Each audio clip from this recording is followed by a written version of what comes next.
Bonsoir et bienvenue sur Critical Play, une petite émission pas si petite où des joueurs se réunissent autour d'une table de jeu de rôle pour jouer à la campagne Les Chroniques de l'Empire Lunaire pour Donjons & Dragons, publié par Wizards of the Coast. Bonsoir les amis.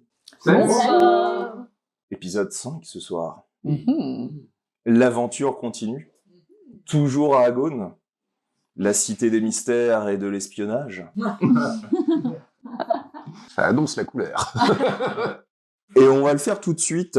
N'hésitez pas à mettre des pouces, à vous abonner, parce que cette chaîne a besoin de vous. Need you.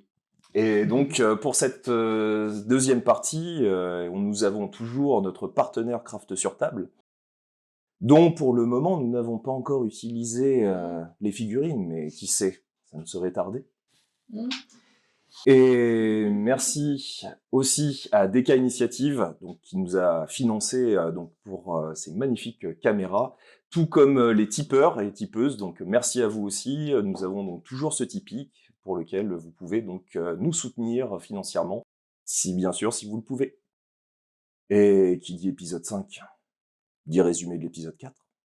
Et ce résumé sera fait par Amandine. Alors, dans l'épisode précédent, Malicia et Abilat découvrent que des pages du livre sur Aldébaran ont été arrachées et leur enquête est interrompue par l'appel de Zarus. Celui-ci leur demande de les rejoindre expressément au palais de la Grande Conseillère. J'exige une conf call. Et là, on apprend que la Grande Conseillère souhaite faire un coup d'état avec l'aide de la guilde du chef des voleurs. Et Zarus serait l'émissaire en fait de ce projet. C'est la condition pour qu'elle lui restitue son gamin. Restitue. On dirait qu'elle m'a piqué mon sandwich. Du coup, Abby tente un petit peu lourdement de convaincre Zarus de récupérer son enfant avant de se lancer dans cette mission. Et Zarus, doute quand même, il se remémore de la vision de Constance qui lui laisse présager du pire et voilà, il sait pas trop quoi faire, quel choix prendre. Quant à Malicia, elle ressent une connexion de plus en plus forte avec la déesse Lolt, donc la reine araignée qui est la déesse des elfes noirs du monde d'outre-monde, voilà. Et cette connexion se fait quand elle s'approche des appartements de la grande conseillère. Donc voilà, c'est assez étrange d'ailleurs, elle comprend pas pourquoi elle ressent ça à ce moment-là et surtout à cet endroit-là précisément. Et au final, Zarus prend sa décision, il accepte la mission, mais s'il récupère son fils avant. Et ben là c'est le drame, parce que la grande conseillère refuse, c'est non. Et du coup c'est la mission ou la mort de son fils. Et on s'était arrêté là. La suite après le générique.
La brise parcourt le camp orc juché au sein des Pyrénées.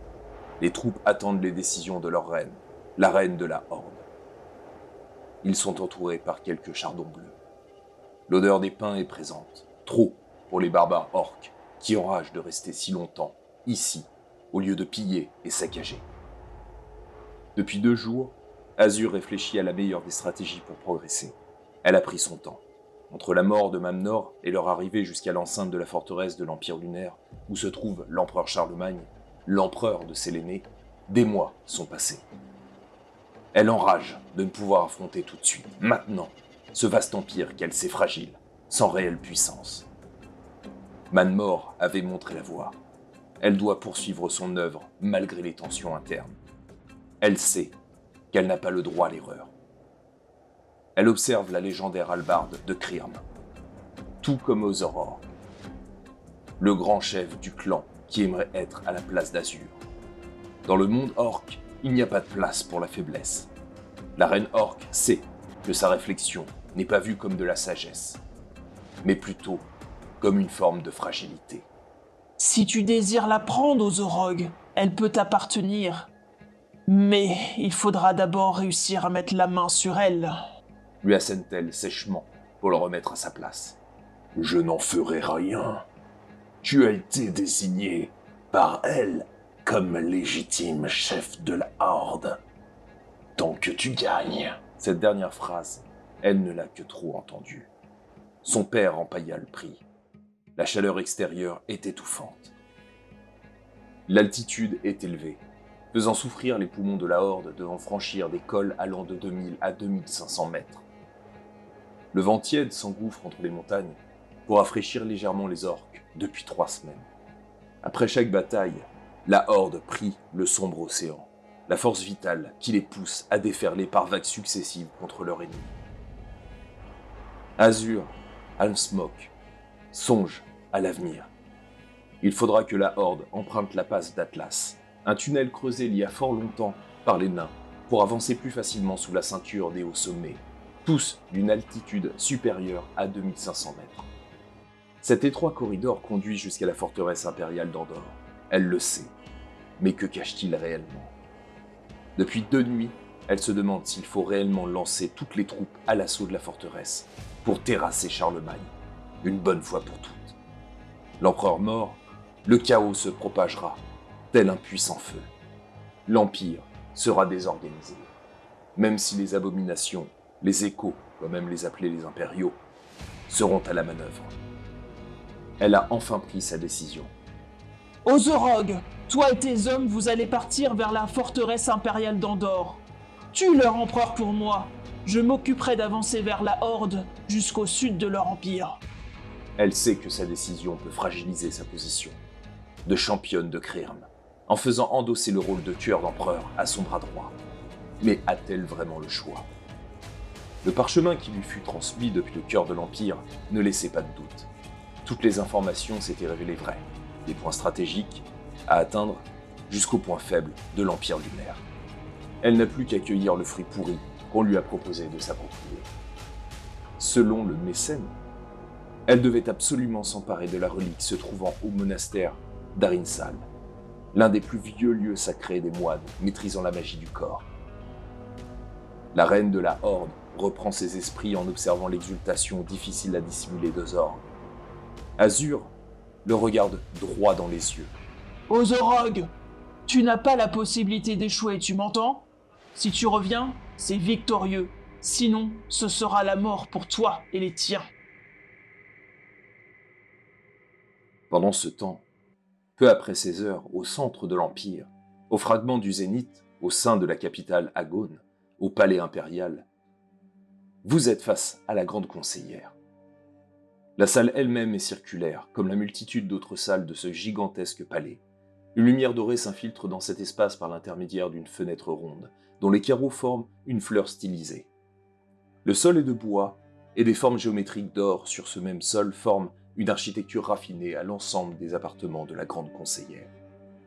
Pour compléter l'ensemble et découper l'espace, des voilages de tissu beige en lin pendent depuis le plafond pour former différentes zones au sein de la chambre. Un coin lit, un coin bureau derrière la grande fenêtre et d'autres lieux encore pour différentes fonctions propres à la haut elfe. Juste après ces derniers mots, une menace réelle sur ton fils, Zarus. Elle vous regarde de ses yeux aux pupilles blanches, intrigante et imposant sa puissance, par son statut et sa naissance. Que faites-vous? Sur le coup, là, je suis un peu choqué, donc je bug, littéralement. Voilà. Pour l'instant, voilà. Abilat, que fais-tu? J'en sais rien, putain. La tenture, elle est loin de moi, du coup, j'imagine. Elle est à peu près à 5 mètres. Ouais, donc c'est pas très discret de me déplacer jusque là, quoi. Elle te verra. Il y a du... Donc là, on est face au bureau. Il y a des chaises, du mobilier à côté de Ouais. nous.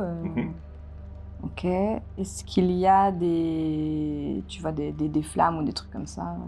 Non, parce que là, vous êtes en pleine journée, donc tout est éclairé par la lumière naturelle du soleil. Ok. Malicia est à côté de moi. Ok. Je vais subrepticement tenter de t'écarter du bureau et de te chuchoter. Je ressens ce que tu nous décrivais tout à l'heure par rapport à Lolt. Derrière la... J'essaye vraiment de le faire très discrètement. Derrière la tenture, là-bas, à côté du lit. Ok. Faudrait trouver un moyen de faire diversion, pouvoir jeter un coup d'œil. Tu veux pas innocemment t'intéresser au superbe motif de cette tenture? Et la grande conseillère qui, de nouveau, donc là, cette fois-ci, se rapproche un peu de son bureau, en posant donc les coudes dessus. Alors, c'est pourtant simple, ce que je vous demande. Vous avez voulu impliquer vos amis, ils sont impliqués eux aussi. Maintenant, c'est clair. Soit vous faites ce que je vous ai demandé et vous aurez votre fils après, soit vous décidez de vous confronter à moi et c'est vous qui perdrez. Vous parlez d'un choix. J'accepte.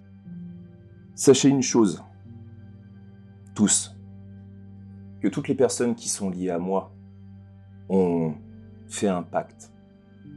Un pacte qui les lie à moi. Toute personne qui tente à ma vie attente à la leur. C'est-à-dire? C'est-à-dire que si je meurs, toutes les personnes qui sont liées par ce pacte meurent aussi, C'est charmant. y compris votre enfant. Bien sûr, lorsque vous aurez rempli votre mission, je briserai ce pacte. Il sera libre de partir avec vous. Qu'est-ce qui me dit que vous allez vraiment le faire? Je le ferai devant vous. Et en attendant, où est-ce que nous pourrions loger? J'en profite pour me déplacer du coup dans la chambre. Peut-être par exemple dans le palais, je ne sais pas, avec ce genre de joli... Et du coup je m'approche subrepticement de la tenture. Ouais, ben tu vois que ça la dérange pas du tout. Ok, du coup je la touche, la tenture, pour faire genre... de voir ce que c'est. Tester la qualité des tissus. Ouais, voilà, je la soulève. Parce que ça donne vraiment envie de vivre dans ce genre de conditions. Bah tu regardes derrière et tu vois juste un mur. Un véritable mur. De pierre. C'est la première fois dans toute cette structure elfique que tu peux discerner une construction minérale de ce type. C'est comme si l'on avait rajouté ce pan de mur.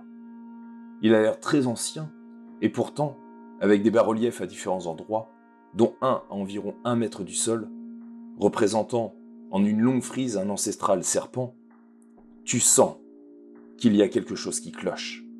Et moi, ça déclenche rien chez moi? Non.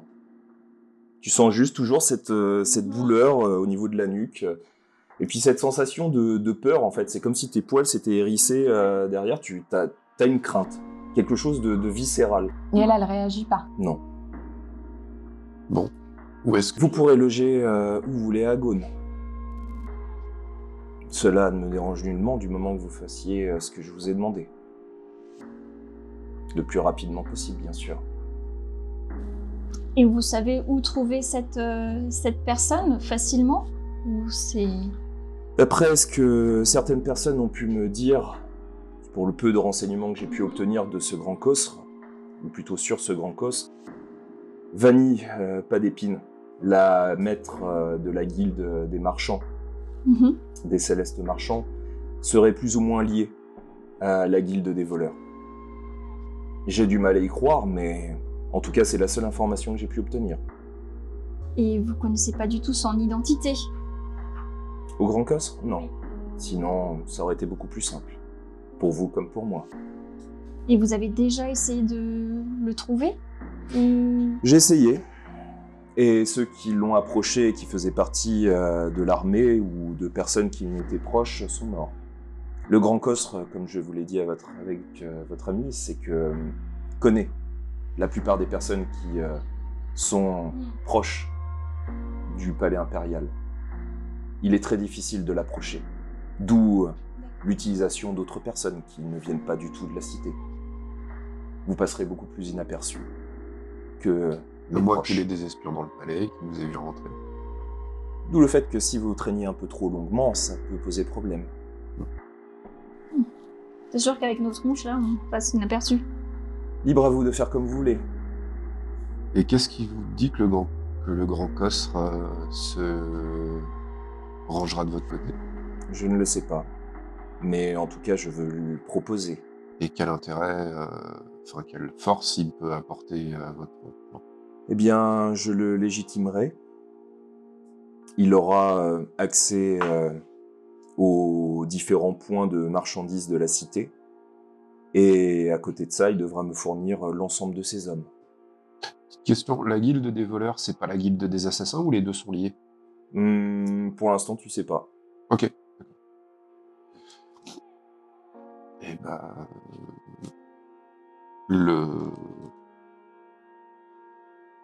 la guilde des voleurs fait aussi dans l'assassinat et le... Certains, oui. En tout cas, ils connaissent les moindres positions stratégiques de la cité, bien plus que l'armée impériale, qui, elle, se trouve généralement à l'extérieur de la cité, par définition. Est-ce que d'autres personnes sont au courant de vos projets? Comme par exemple l'intendant qu'on... Ça, je ne vous dirai pas, en tout cas, quelles sont les personnes qui sont liées à moi.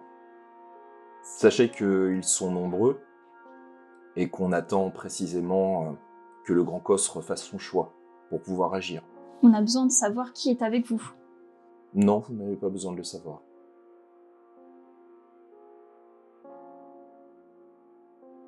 Ça me paraît quand même une évidence. Pas pour moi. Donc vous voulez pas nous dire, nous donner les noms des personnes Non. qui potentiellement sont pour ou contre vous? Je vous demande pas de rassembler le plus d'informations sur le Grand Cosre, c'est de trouver le Grand Cosre et de lui dire simplement que des négociations peuvent se faire avec moi. Et lui dire concrètement ce que j'attends de lui et ce que je peux lui offrir. Le contrat est toujours dans mon bureau.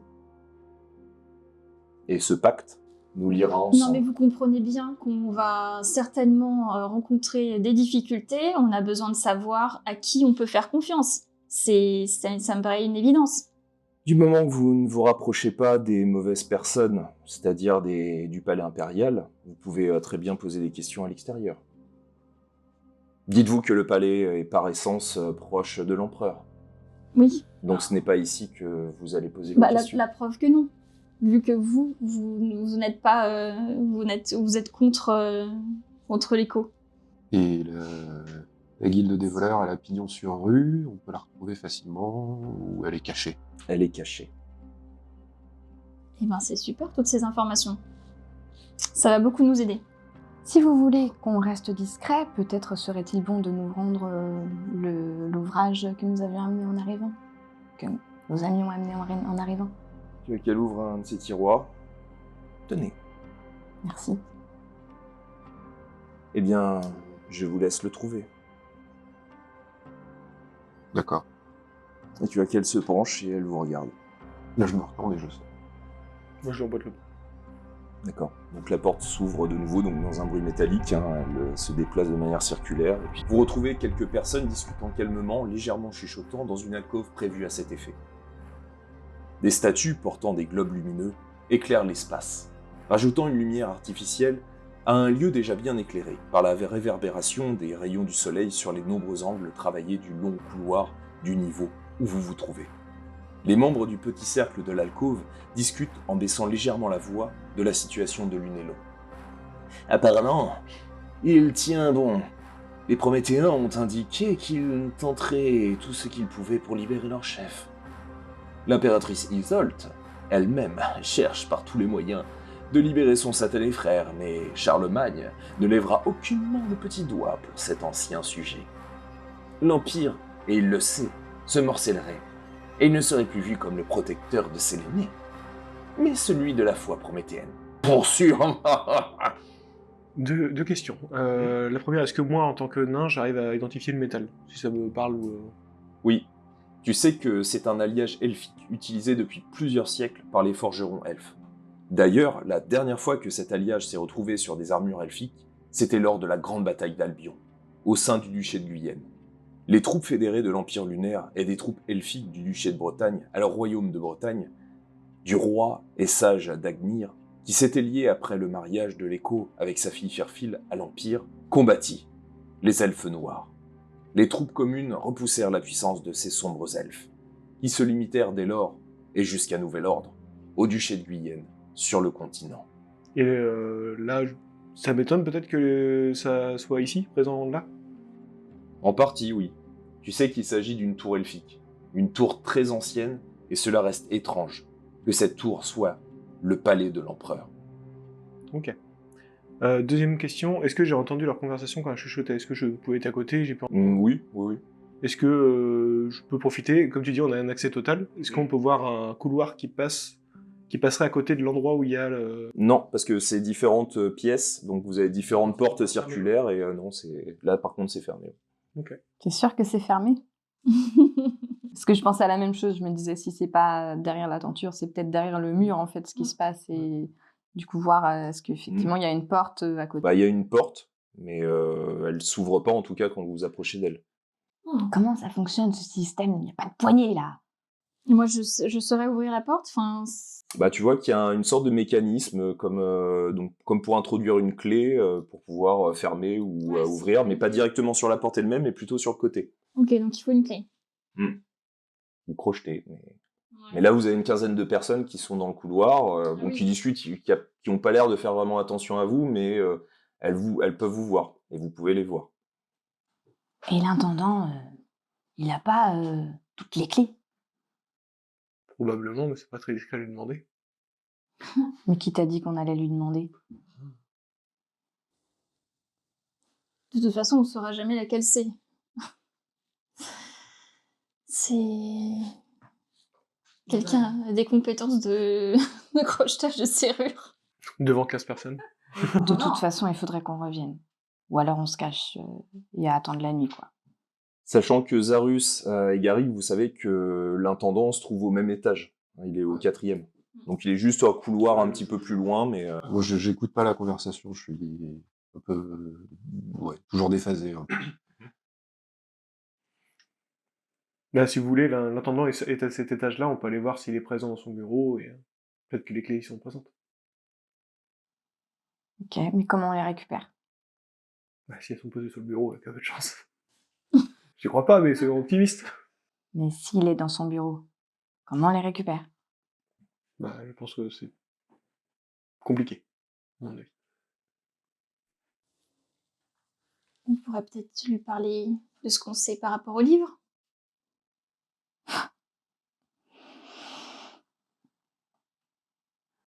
Nous, on n'est pas au courant de cette histoire. Non. Non. Non, mais bon, je profite parce que Zarus, il est un peu dans les vapes. Bah, c'est-à-dire que là, en fait, à un moment, oui, je vous arrête et je fais bon, on va pas camper la Milan, on y va ou... Oui, de toute façon, il y a trop d'oreilles. C'est quoi cette histoire avec l'intendant, là? Je te fais juste ça, vraiment. Moi, on me disait mais rien. Rien, moi, j'ai dû devoir frapper. Donc que faites-vous? Moi, du coup, en disant ça, j'ai dû commencer à me déplacer, à sortir du palais. Moi, je me hâte et je viens te prendre par l'épaule en posant ma tête sur ton épaule. Bah, moi, je suis quand même curieuse, là, par cette histoire de porte. Ça me chagrine, quoi. Donc, j'essaye de... Bah, je demande à Darik... Enfin, Garrick... Darik. Barik, c'est pas mal aussi. S'il va devenir enquêteur, c'est Derrick. Un inspecteur, normalement. Est-ce que tu peux m'indiquer où se trouve le bureau de l'intendant? Oui, bah je lui montre comme ça, de la tête. En toute discrétion. Ok, là je m'approche, je vais jeter un coup d'œil là dans ce bureau, voir. D'accord. Gary, donc tu la vois se déplacer. Je bougonne un peu dans mon coin, parce que personne ne me dit rien. Mais je reste pas loin, je la surveille quand même du coin de l'œil pour voir où elle va. Et, D'accord. Bah tu la vois près de la porte de l'intendant, tu vois que donc tu constates que la porte s'entrouvre, donc en se déplaçant sur le côté, et tu te retrouves face à un gnome qui était en train de boire dans une petite tasse en bronze. Un liquide sirupeux écarlate que tu devines dans une bouteille en verre à ses côtés. Ce gnome porte un somptueux turban ainsi qu'une barbichette très ancienne ravagée par le temps, jaunie en partie. Une tresse termine cette vieille barbe et donne au gnome un air agréable, malgré son teint sec et grave. Ses oreilles larges, caractéristiques de son peuple, confirment son appartenance. Son maître de haut finit ton analyse du personnage. Il t'observe mal à l'aise, il t'observe. Tu l'observes, vous vous observez pendant 4-5 longues secondes. Puis, il prend soudainement la parole. Oui, vous voulez? Tu vois qu'il pose sa tasse, donc toi tu vois la porte s'entrouvrir. Bah, en voyant ça et en entendant, j'imagine sa voix, je sifflote pour essayer de tirer leur attention en disant Donc vous étiez en train de descendre les escaliers, puis vous entendez donc le sifflement de Gary. Je crois qu'ils font des bêtises, Léo. Ouais, mais moi je continue tout droit.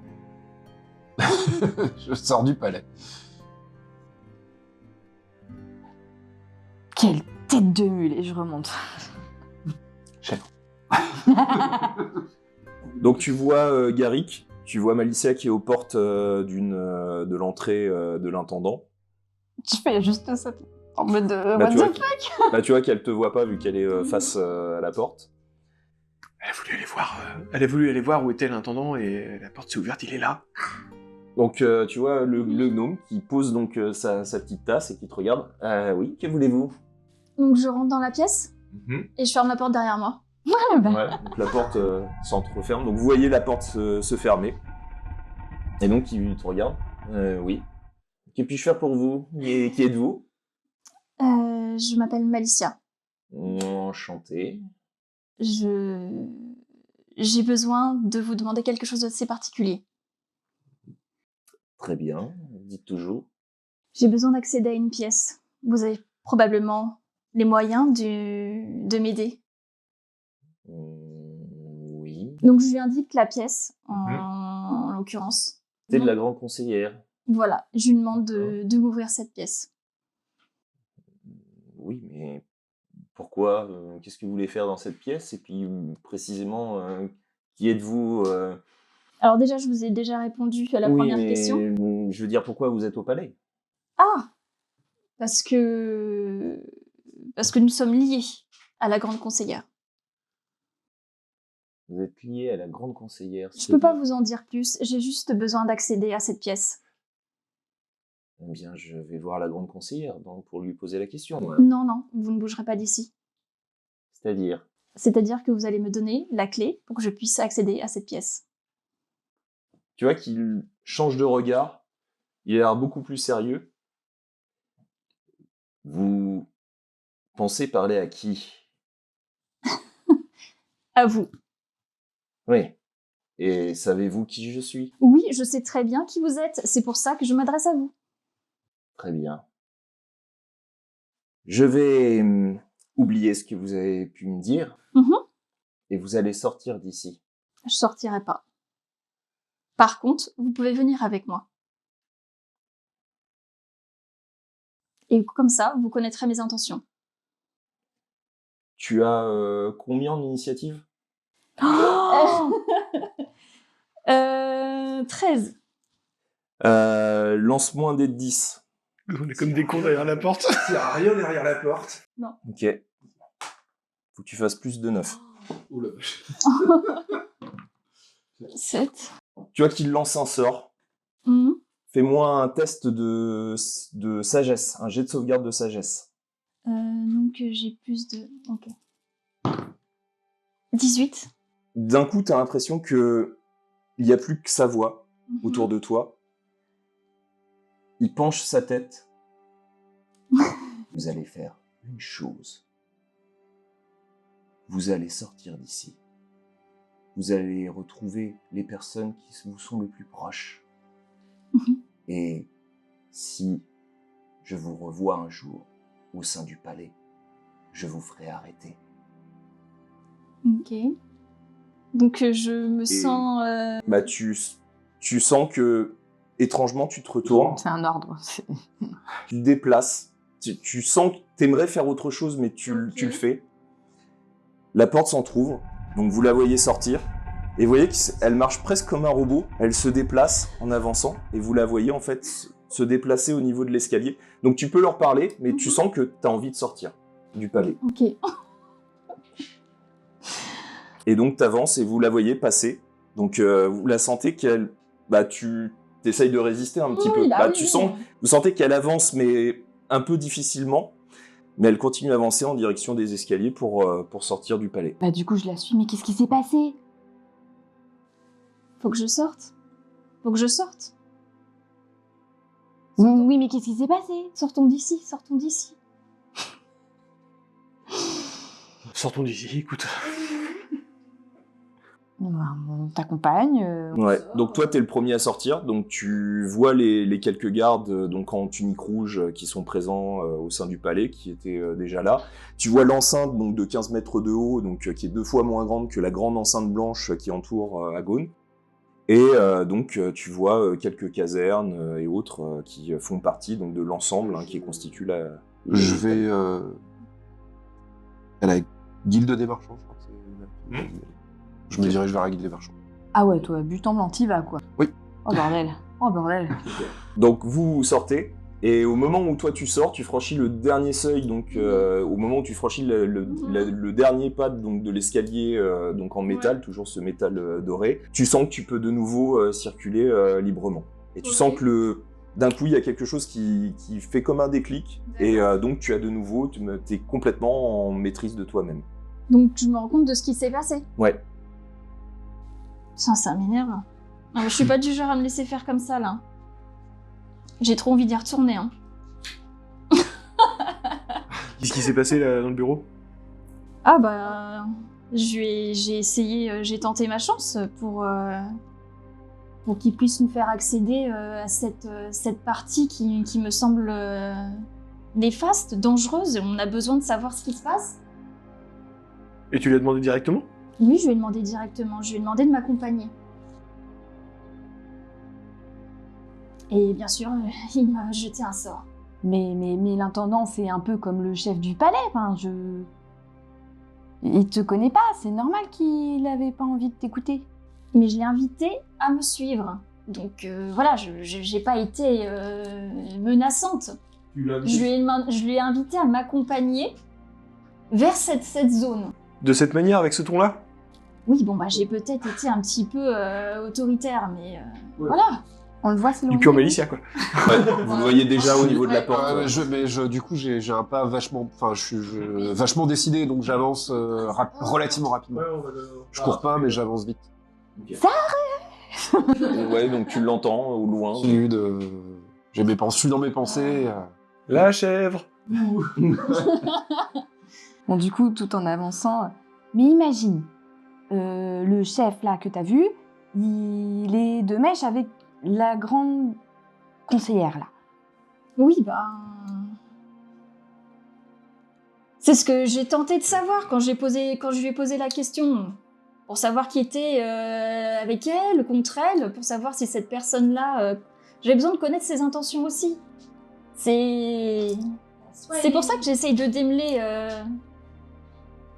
Soit il est loyal à son poste, soit il est loyal à cette femme. Ou... soit il est loyal à quelque chose qui te perturbe en ce moment. Ouais. Et en ce cas-là, elle est... J'en sais rien. Comment ça fonctionne, cette magie-là? Je sais. Je sais pas, mais il y a une magie très forte. C'est compliqué de partir d'ici, de laisser ça sans comprendre. Et en plus, laisser le fils de Zarus, tous ses enfants ici...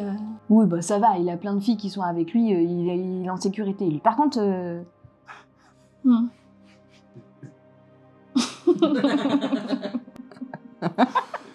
Est-ce que quand tu me parlais du matériau du palais, est-ce qu'il est conducteur de la magie? Non. Non? Ok. Donc vous retrouvez, vous le rejoignez, hein, après avoir circulé un petit peu plus rapidement pour arriver à son pas. Vous dirigez, vous le suivez sans rien dire ou vous dites quelque chose pendant le trajet? Je fais la gueule? Je réponds pas. Oui, il fait la gueule. Si tu fonces tête baissée comme ça, on va se faire épingler.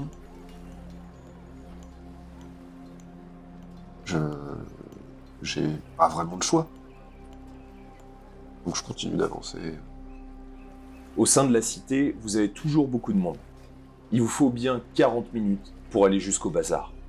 Entre-temps, les rues bondées de la capitale impériale témoignent de la richesse de l'Empire lunaire, ainsi que des différents peuples la composant. Vous étiez dans la partie haute de la cité. Vous redescendez donc par l'un des nombreux escaliers en pierre.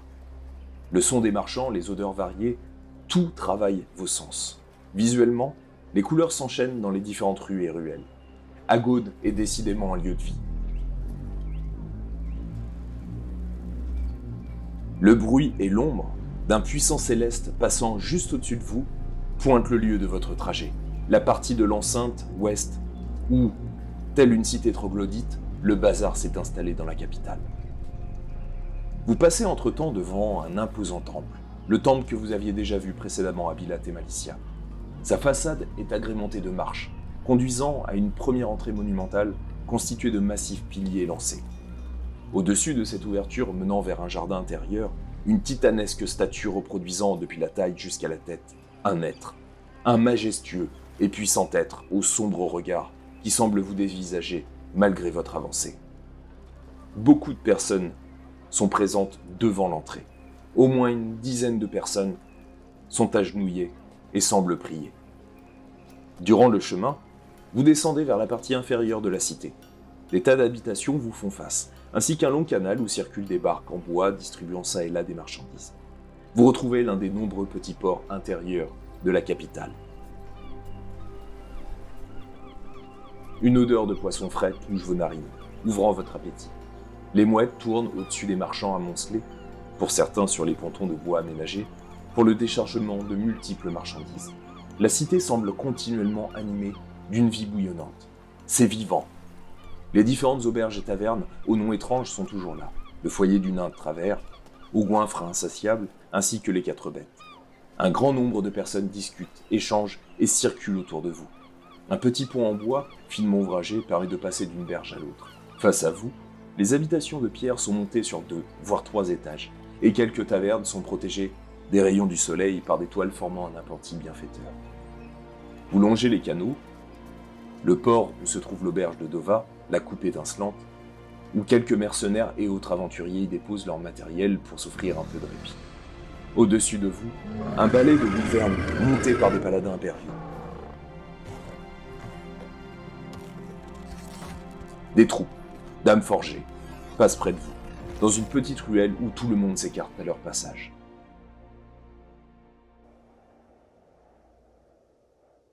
« 40 bonnes minutes avant d'arriver en vue de la grande enceinte.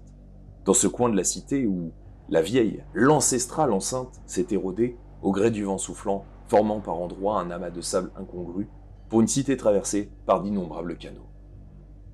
Face à vous, l'impressionnante et titanesque porte en cuivre sertie d'or. Un escalier permettant d'accéder à cette monumentale entrée rehausse la puissance de la demeure de la guilde des Célestes Marchands qui ne peut que se dessiner, le reste étant caché au sein de la grande enceinte elle-même. Une fois franchi, pour la seconde fois de la journée, le passage à taille humaine sur le côté de la grandiose porte de la guilde, vous retrouvez le charmant endroit enchanteur. La grande salle circulaire, l'antichambre de la guilde, constituée d'un assemblage de plusieurs espaces. Au centre de la pièce, une fontaine, où l'eau circule depuis le haut de la toiture en une douce bruine sur le sol de la salle, retombant en partie sur un orbe de cuivre entouré par des cercles émettant un son apaisant à l'oreille à chaque chevauchement de l'eau bienfaitrice. Des plantes entourent la fontaine elle-même. Tout autour, un monde constitué d'acheteurs circulant allègrement le long de la pièce où des alcôves ont été aménagées pour retrouver chaque spécialité vendue par la guilde. Alchimie, métallurgie, nourriture diverse, cartographie, etc. Il y a l'air d'y avoir une intendance, un endroit où on peut prendre des informations. Vous avez différentes personnes qui travaillent pour la guilde, comme la dernière fois, qui peuvent vous renseigner sur différents secteurs du bazar lui-même. Une personne se retrouve face à vous, avec une fibule sur le côté de sa tunique portant le symbole de la céleste guilde des marchands. D'un certain âge, ses longs cheveux blancs sont attachés assez haut. Sa barbe est travaillée avec élégance en une pointe austère. Sa tenue elle-même témoigne d'une grande prestance pour cet homme dont l'activité au sein de la guilde est difficile à déterminer, même si le port d'une épée longue signalerait une profession militaire. Il vous toise profondément de ses yeux bleus quasi transparents, semble vouloir vous aider par un léger sourire amical. Le visage tanné, sa pelisse bleu nuit aux arabesques dorées lui donne un air de grand seigneur. En attente, il patiente gentiment face à vous. Je cherche une personne, Oui, très, très bien. Quelle personne? une certaine Vanille. Vanille pas d'épine. Oui.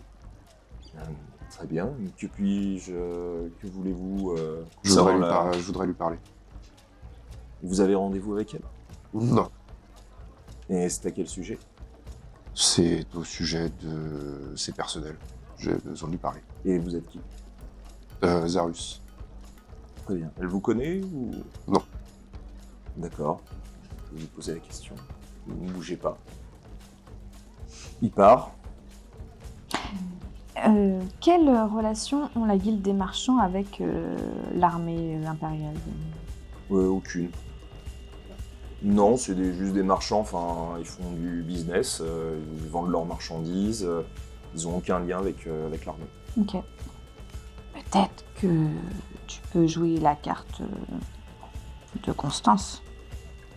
Je vais voir. Au bout de 15 minutes, il revient. Malheureusement, Vanille Palépine ne peut vous recevoir. Elle a un emploi du temps très chargé en tant que grand maître de la guilde du fragment du Zénith, donc il va falloir sûrement patienter. Si vous pouvez revenir d'ici un mois... Le duc de Champagne est encore là? Oui. Est-ce qu'on peut le voir? Lui, il nous connaît. Très bien. Je reviens. C'est plus rapide, au bout de 5 minutes, donc il revient. Oui, il va pouvoir vous recevoir. Bien, suivez-moi. Il vous amène après un passage vers l'escalier, vers un chemin étroit, mais haut de plafond. De profondes meurtrières zèbrent le chemin en continu, à intervalles réguliers vous faisant passer d'une zone d'ombre à une zone de lumière, encore et encore. Le serviteur de la guilde ouvre la porte et vous laisse passer. Vous retrouvez la pièce accordée par la guilde des Célestes Marchands au duc de Champagne. Elle est toute en longueur, épousant une partie de la façade intérieure de la grande enceinte. Le balcon, façonné par cette pièce, permet d'admirer l'ensemble de la ville. Le style oriental de la guilde est mis à l'honneur. Ces colonnes blanches soutiennent par endroits le plafond. De belles tables en bois très bien ouvragées, accompagnées de chaises basses, sont positionnées à différents endroits. Sur ces tables, Foulk a rangé l'ensemble de ses esquisses et de lourdes malles traînent près du lit. Vous reconnaissez Foulk. Le regard dur et sombre.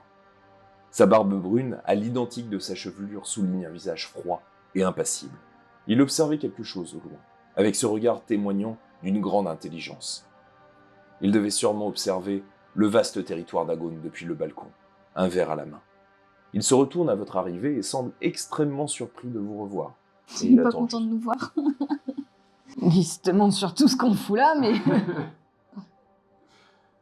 Vous revoilà déjà. Vous avez avancé. J'ai besoin d'un service. Dites-moi. J'ai besoin que vous me mettiez en contact avec Vanille Palépine, la responsable de la guilde, il me semble. Oui. Est-ce qu'il serait possible de m'arranger une entrevue? Oui, certainement. Je peux voir avec elle. Tu vois qu'il pose son papier, enfin son verre de vin. Il cherche un papier. Tu vois qu'il réfléchit. Il écrit plusieurs mots. Commence à fermer donc ce parchemin. Il impose son sceau, donc après avoir brûlé de la cire, et puis il impose donc sa marque, son sceau, et puis avec le temps, je pense que ça vous permettrait d'avoir accès à Vanille. Merci. Et concernant l'impératrice, vous avez pu la voir ou vous partez sur un autre chemin? Le chemin est plus compliqué que prévu, Duc. C'est-à-dire?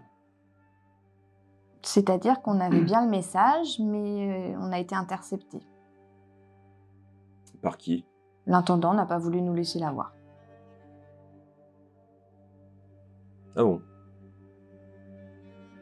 D'accord. Qu'est-ce que vous savez de la politique du palais, en règle générale? C'est-à-dire les différents camps qui peuvent s'affronter à l'intérieur du palais?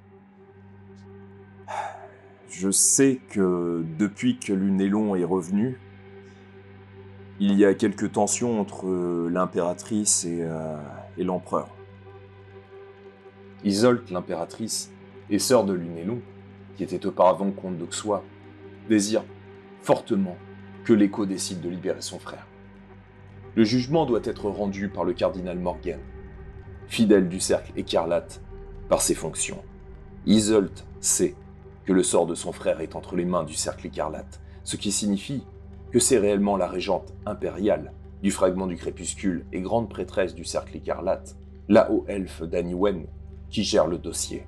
Dans cet enjeu, on peut y inclure Ligard, comte de Cossigan, qui aimerait bien obtenir les faveurs impériales, peut-être via cette affaire sérieuse.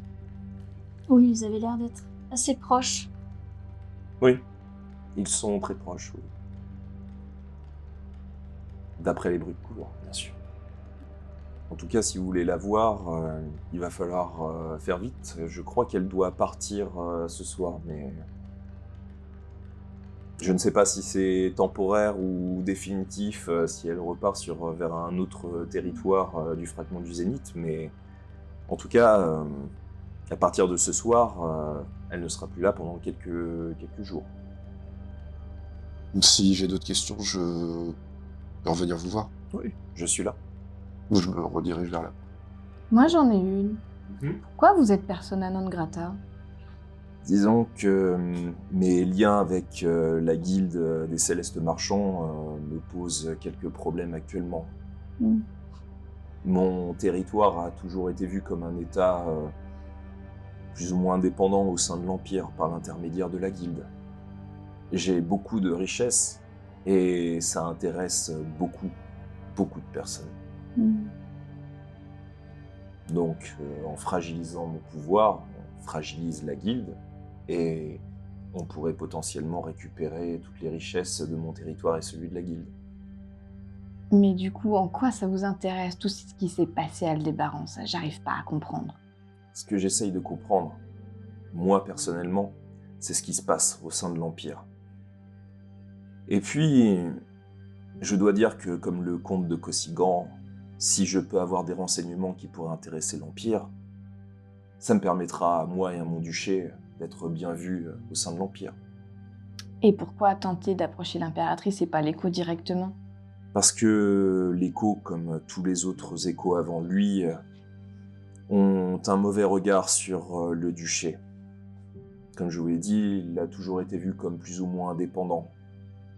Donc si je n'ai pas quelque chose d'important dans ma main, c'est peine perdue. Et ça n'a aucun intérêt d'aller les voir. Mais étant donné qu'ils s'entendent pas tous les deux, elle serait peut-être contente d'avoir de vos nouvelles directement plutôt que de passer par nous. J'ai essayé, mais elle ne veut pas me recevoir. Ça me dépasse tout ça, moi. À qui le dis-tu? Et le procès se déroulera quand? Dans 3 jours.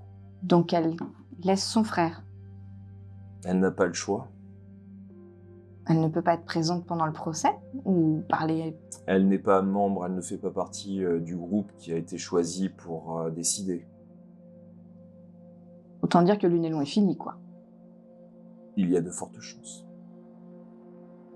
Et elle le sait. Moi, je le remercie pour le temps qu'il nous a accordé, puis je sors de la pièce. Ça marche. Et donc, que fais-tu? Ben, je redescends. Enfin, du coup, je sais pas si je redescends ou si je... Bon, tu croises un serviteur dans les couloirs. C'est pas le même. Non, c'est pas le même. Ce serait bien de retrouver le même, ouais. Et na. C'était un peu ça l'idée. Voilà. Du coup, je l'arrête. Je lui fais à peu près le même speech que j'avais fait au premier, tout en lui disant que on a une recommandation, je pense, j'espère. Cette recommandation. L'homme prend ton papier. Il vous regarde. Veuillez me suivre.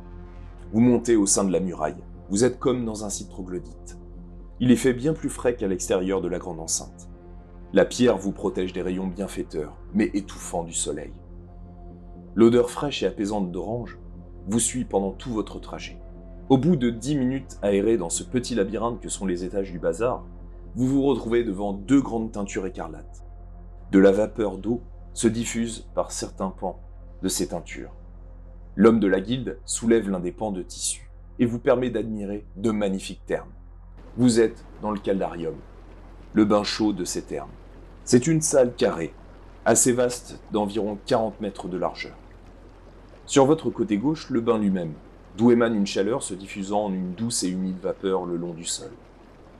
Le bruit de quelques femmes et hommes se baignant avec délectation dans ces bains coupe légèrement la quiétude du lieu où une douce odeur d'encens cherche à soulager les tensions accumulées. Vous êtes sur la partie la plus haute de la grande enceinte. Le plafond est un ensemble de larges étoffes rouges attachées les uns contre les autres pour former une toile compacte, pour ne laisser pénétrer qu'avec douceur les rayons durs.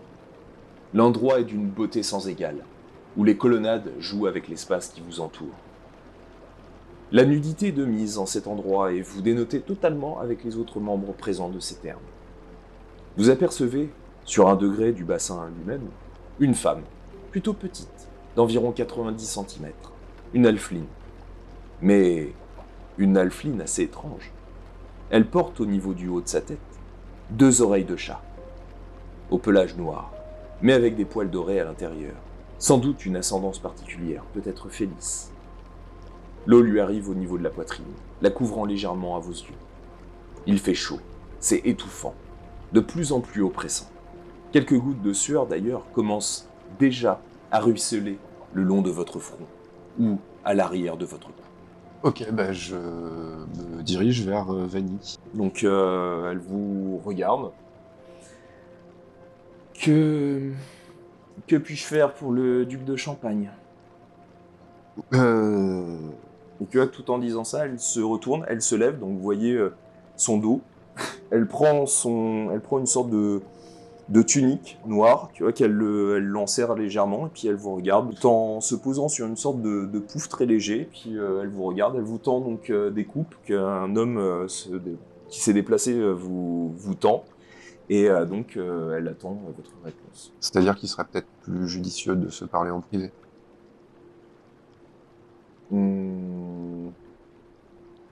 Tu vois qu'elle claque des doigts. Sortez tous. Et tu vois que tout le monde se lève, tout le monde se déplace, tout le monde reprend plus ou moins ses vêtements et sort. Et donc au bout de 3 minutes, très rapidement, vous vous retrouvez tout seul avec elle. Je suis hyper curieuse, je mets la main dans l'eau. Elle est chaude. C'est de l'eau Ah, chaude. c'est trop bien.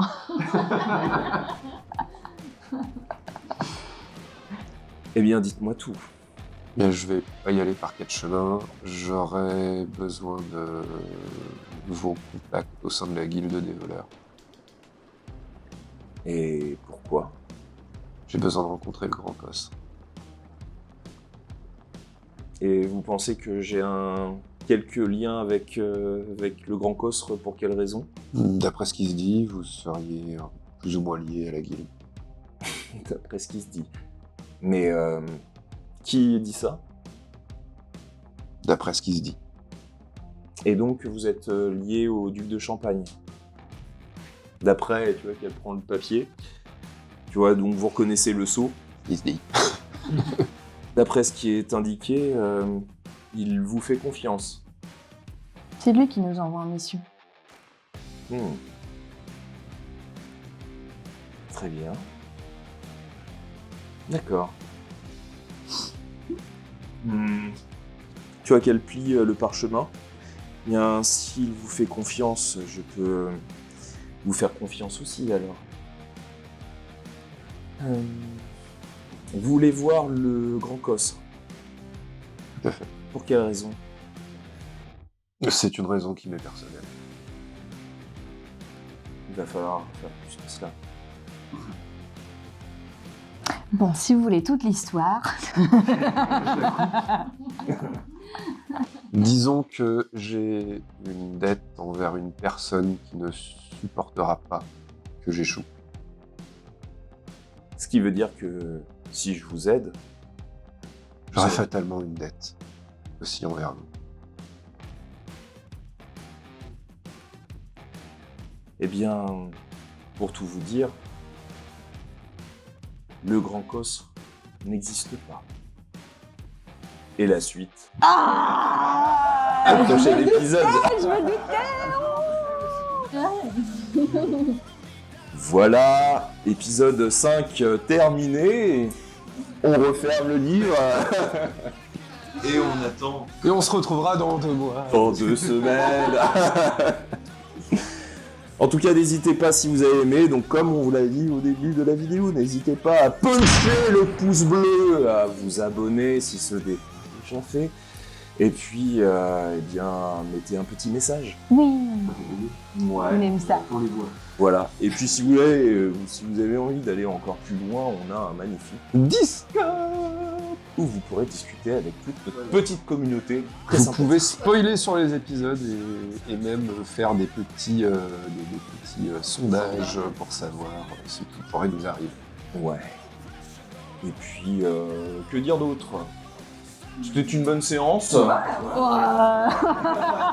Tu me mets en jambe pour la suite. C'est intéressant. Et puis, rendez-vous dans 2 semaines, hein, comme d'habitude. Gros bisous à tous. Salut, salut.